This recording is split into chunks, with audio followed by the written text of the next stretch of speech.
नमस्कार जी, जय श्री राम, हर हर Mahadev. Actually video मैं इसलिए बना रही हूँ, जैसे कि आजकल हम लोग बहुत देख रहे हैं टीवी में, न्यूज़ में, इंस्टाग्राम, सोशल मीडिया पे इतनी खबरें देख रहे हैं कि उसका मर्डर हो गया, इस बात पे उसका मर्डर हो गया। जैसे कि आजकल एक मुंबई की खबर बहुत आ रही है, ट्रेन वाली न्यूज़ बहुत आ रही है कि बच्चे बच्चे का मर्डर कर दिया। तो एक लड़की शादी, वो लड़के को पहाड़ से गिरा दिया, केतन को पहाड़ से गिरा दिया। तो ऐसी बहुत खबरें आ रही, जैसे कि एक मैं बहुत वायरल एक केस आया था, वो नीले ड्रम में डाल दिया। तो भैया पता नहीं क्या हो गया आजकल के युवाओं को, किस मान क्या उनकी सोच हो गई, समझ में नहीं आता। मैं तो भैया सबसे यही कहूँगी, सबसे हम्बली रिक्वेस्ट है, हाथ जोड़ के विनती है कि प्लीज़ अपने गुस्से पे कंट्रोल कीजिए, अपने गुस्से पे संयम रखिए, अपने गुस्से पे कंट्रोल कीजिए। क्योंकि गुस्सा एक ऐसी चीज़ है जो खुद को भी नुकसान देता है और दूसरे को भी नुकसान देता है। और जो चीज़ नुकसान देती है उसे त्याग देना ही अच्छा है, क्योंकि जो चीज़ नुकसान देती है वो सबके लिए ख़राब होती है, सबके लिए नुकसानदायक होती है। तो गुस्सा एक ऐसी चीज़ है जिससे कि आपका अपना भी नुकसान है, दूसरे का भी नुकसान है। और आजकल तो ये देखा जा रहा है कि किसी ने अगर आपको कुछ कह दिया तो आप सीधा उसका मर्डर कर देते हैं, है ना। ये बहुत देखने में आ रहा है कि उसने को ऐसे बोला तो सीधा मर्डर कर दिया। मर्डर कर, कितना गंदा काम है मर्डर करना, बहुत गंदी चीज़ है। आप ये देखिए कि मनुष्य जन्म कितनी किस्मत से मिलता है। मनुष्य जन्म हमें 84 लाख योनियों के बाद मिलता है।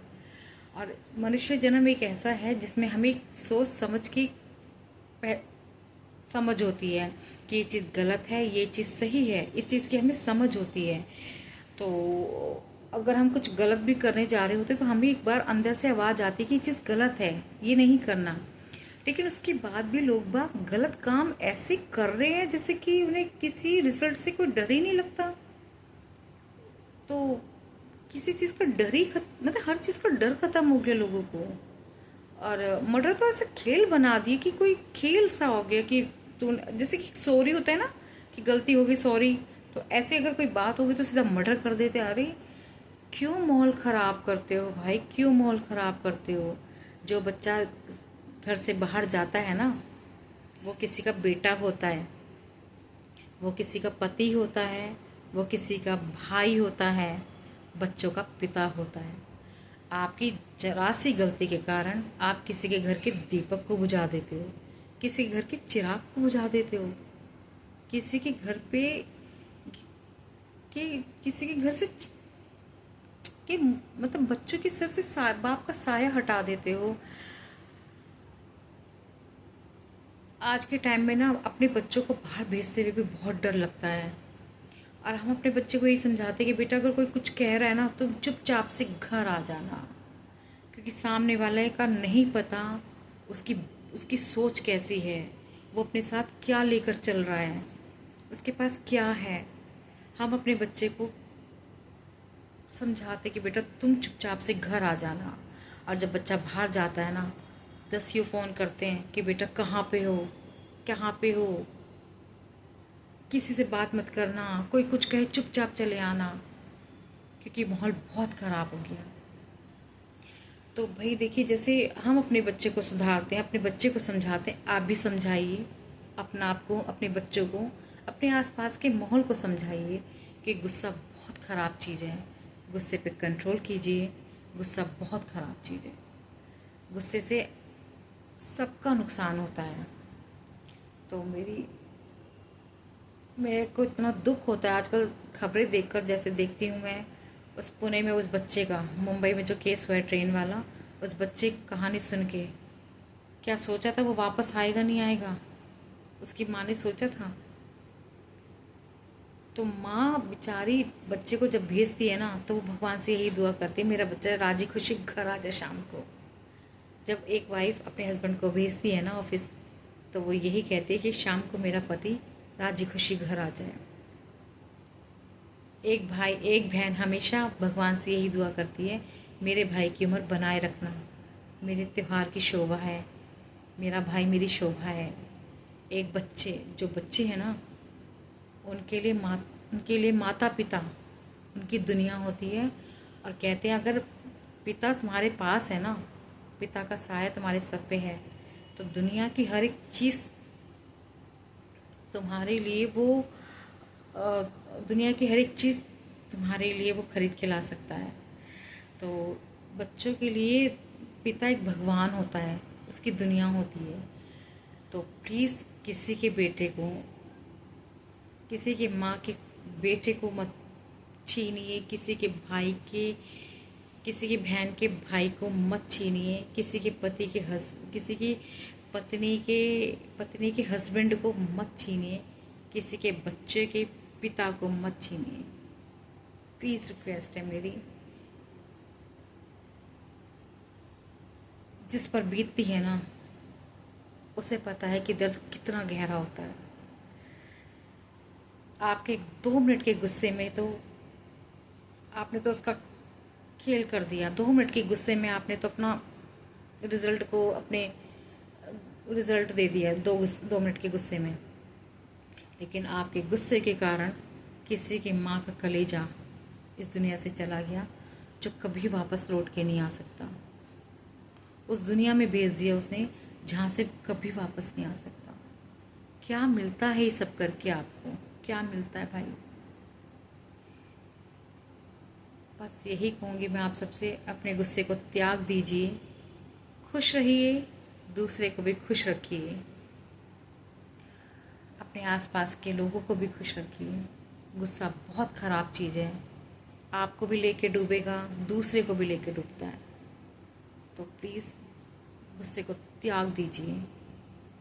किसी चीज़ का समाधान नहीं मिलता, समय ले लीजिए, थोड़ा सा सोचिए समझिए। लेकिन एक बात बताऊं, गुस्से में लिया गया डिसीजन हमेशा नुकसानदायक होता है, लेकिन शांति से सुलझा हुआ डिसीजन, शांति से लिया हुआ डिसीजन हमेशा सक्सेसफुली रिजल्ट होता है, एक अच्छा रिजल्ट निकल के आता है। तो बहुत आजकल के माहौल को देखकर बहुत दुख होता है और बहुत डर लगता है अपने बच्चों को बाहर भेजते हुए। समझ में नहीं आता क्या होगा आज, क्या आने वाला टाइम है, समझ में नहीं आता। अब तो जैसे खबरें देखते हैं ये लगता है कि बस एक दूसरे खून की प्यासे बैठे लोग बाग। बहुत चिंतापूर्ण विषय है ये, बहुत गंभीर मुद्दा है कि आजकल के बच्चों को ऐसी शिक्षा कौन दे रहा है कि गुस्सा आए तो सीधा सामने वाले का मर्डर कर दो। क्यों नहीं उन्हें शिक्षा दी जाती कि बेटा गुस्से पे कंट्रोल करो, गुस्से को त्याग दो। बस बहुत चिंतापूर्ण समय है ये, बहुत खतरनाक समय चल रहा है मैं बताऊँ तो। लेकिन जिसकी माँ का बेटा इस दुनिया से चला गया ना, उस माँ का दर्द को समझो। जिसका पति इस दुनिया से चला गया ना, उसके दर्द को समझो। जिसका भाई इस दुनिया से चला गया ना, उस बहन के दर्द को, दुख को समझो। बच्चों की दुनिया उजाड़ के आप लोगों को क्या मिलता है भाई? बच्चों की दुनिया के साथ खेलकर तुम्हें क्या मिलता है? अगर सामने वाला कुछ तुमसे कह रहा है, उसे सुनो, समझो। जब तक आप सामने वाले को सुनोगे नहीं, समझोगे नहीं, आप अच्छा डिसीजन नहीं ले पाओगे। तो भाई, जब तक आप सुनने की क्षमता रखोगे, सुनना सीखोगे, सामने वाले को सुनना सीखो, समझना सीखो, तो आप अच्छा डिसीजन भी लेना सीखोगे। लेकिन जब आप अपनी सुनोगे, अपने विचारों की सुनोगे, अपनी सुनोगे, मुझे उसने ऐसे कह दिया, वो होता कौन है, मतलब ईगो हर्ट, कि उसने मुझे ऐसे कह दिया, मेरी ईगो हर्ट हो गई। भाई, ईगो को साइड में रख दो, साइड में रख दो ईगो को। आप भी खुश रहिए, दूसरों को भी खुश रखिए। ईगो का कुछ नहीं जाना भाई। एक दिन दुनिया चली, एक दिन इस दुनिया से सबको जाना है। लेकिन जो नेचुरल जो अपनी एज लेकर आए हैं भाई, उसको उस एज तक तो जी लेने दो। जैसे कि हम लोगों के ग्रंथों में बताया जाता है कि मनुष्य जन्म बहुत किस्मत से मिलता है, 84 लाख योनियों के बाद ये जन्म मिलता है। और इस जन्म में, मनुष्य जन्म में, हमें बहुत समझ होती है सही गलत की। तो आपको मनुष्य जन्म मिला है और इसमें आपको बहुत अच्छी समझ होती है कि आप क्या कर रहे हैं, क्या सही कर रहे हैं, क्या गलत कर रहे हैं। आपको इस चीज़ का ज्ञान होता है। तो प्लीज़ गलत चीज़ों का त्याग कीजिए, गुस्से का त्याग कीजिए। और मैं तो यही कहूँगी कि भाई, अगर बड़े ने कुछ कह दिया झुक जाओ, छोटे ने कुछ कह दिया प्यार दे दो, बराबर की हम उम्र ने कुछ कह दिया भाई समझ के मुस्कुरा दो। बात बढ़ाने में कुछ नहीं रखा भाई, बात बढ़ाने में कुछ नहीं रखा। बात ख़त्म करना सीखिए और किसी चीज़ को गलत अंजाम देने से डरिए। किसी चीज़ को गलत अंजाम मत दीजिए, ठीक है। तो यही कहूँगी भाई, मैं तो सबसे यही कहूँगी, प्यार से रहो, खुश रहो। आप भी खुश रहिए, दूसरों को भी खुश रखिए और अपने गुस्से को त्याग दीजिए और सामने वाले की बात को समझना सीखिए। जय श्री राम, हर हर महादेव।